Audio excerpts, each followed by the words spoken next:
नमस्कार मित्रांनो, जय जिजाऊ जय शिवराय. स्वराज्य रक्षक चॅनलच्या एका नवीन भागात तुम्हा सर्व शिवभक्तांचे आणि दुर्गप्रेमींचे मनापासून स्वागत आहे. आज आपण निघालो आहोत सातारा जिल्ह्यातील वाई प्रांताच्या वैभवात भर घालणाऱ्या एका ऐतिहासिक अशा किल्ले पांडवगडाची सफर करायला.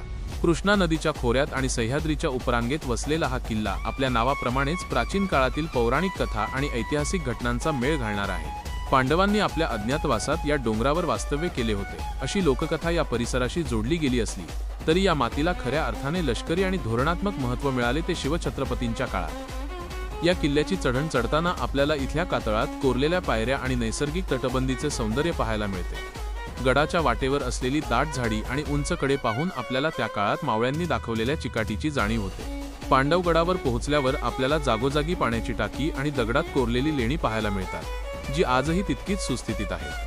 या किल्ल्याचा सर्वात महत्त्वाचा भाग म्हणजे इथून दिसणारा पसरणीचा घाट, वाई शहर आणि धोम धरणाचा विस्तीर्ण जलाशय. शत्रूवर नजर ठेवण्यासाठी आणि अफजल खानाच्या वधानंतर स्वराज्याच्या सीमा सुरक्षित करण्यासाठी या किल्ल्याचा वापर किती खुबीने केला गेला असेल हे इथल्या बुरुजांवर उभे राहिल्यावर लगेच समजते. शिवकाळात पांडवगड हा स्वराज्याचा एक महत्त्वाचा आधारस्तंभ होता, कारण इथून कोकणात जाणाऱ्या वाटांवर आणि घाटांवर नियंत्रण मिळवणे सोपे होते.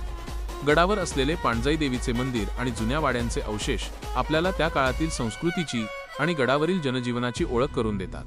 आज जरी हा किल्ला काहीसा शांत वाटत असला तरी इथला वारा आणि माती आजही स्वराज्यासाठी बलिदान देणाऱ्या वीरांच्या कथा सांगतात.